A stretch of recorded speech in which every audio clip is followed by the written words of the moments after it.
Hey there, fellow realtors. Have you been thinking about creating 360-degree virtual tours for your listings? Stay tuned.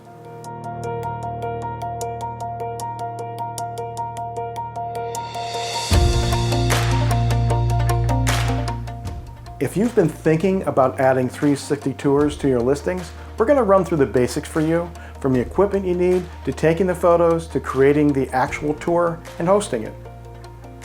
We started adding 3D tours to all of our listings last year. At the time, it was a great value add for our clients. In today's world of COVID-19, it really is no longer an option, but a necessity.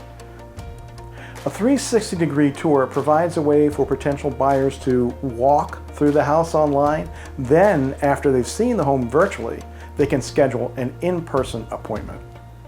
In part because of our virtual tours and virtual open houses, buyers have been making offers on our listings before they ever set foot in the home.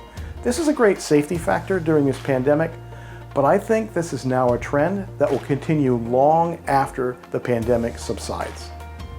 You need 4 things to create 360 tours: a camera, a monopod, a tablet or smartphone, and a site where you create and host your tour. This is an example of a 360 camera. There are 2 lenses, front and back. Each one takes 180-degree images, which are then stitched together to make one spherical image. That image is output as a flat image that looks a lot like a flattened map of the Earth. This camera is the Ricoh Theta V. Cameras run from under $300 to up to $1,000 or more. But before you think you have to spend a lot to get good quality, check out Ben Claremont's video on the Theta SC2, which right now is under $300 on Amazon. I'll put a link in the description. When researching what camera to buy, I recommend that you buy a camera that can also shoot 360 videos and optionally do live streaming. The Theta V does both, while the SC2 does not support streaming. Some tips on handling your new camera. Never touch the lenses. If you need to clean the lenses, use a microfiber cloth. Don't ever use glass cleaner. Don't lay the camera down on the lens. I cringed as I watched the camera guy on YouTube lay the camera on his desktop. The lenses scratch rather easily, so be careful. Keep the camera in its sleeve or case when you're not using it. A monopod is like a tripod, but has very short legs so they don't show up too much in the 3D photos. You need one that is tall enough so your camera is at eye height. Make sure the monopod is placed on a stable, flat surface.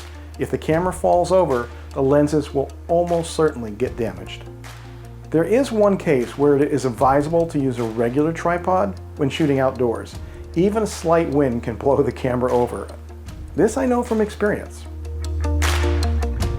Technically, you don't need a smartphone or tablet, but it makes taking the photos a lot easier, and you can even edit them right on the device with the right software.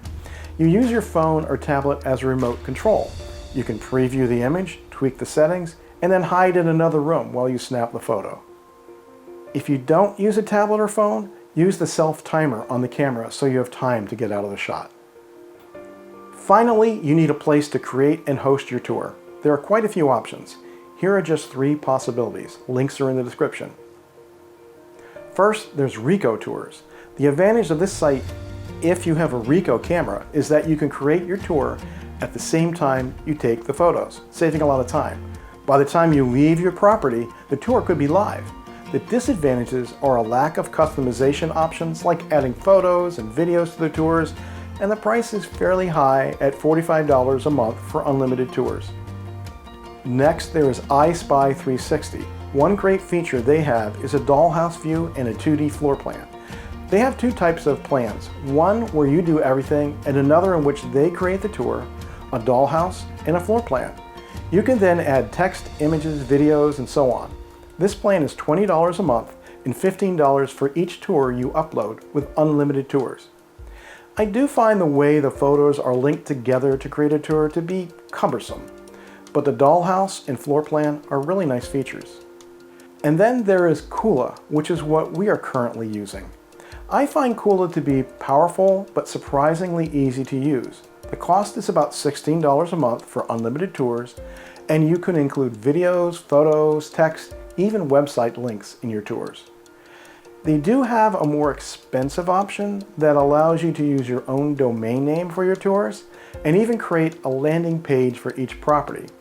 However, the landing page is a bit too basic for my needs, so we use the $16 a month option. Okay, there is an overview of all the things you need to create 360 tours. Next, we'll go through the steps used to actually shoot a tour of a property.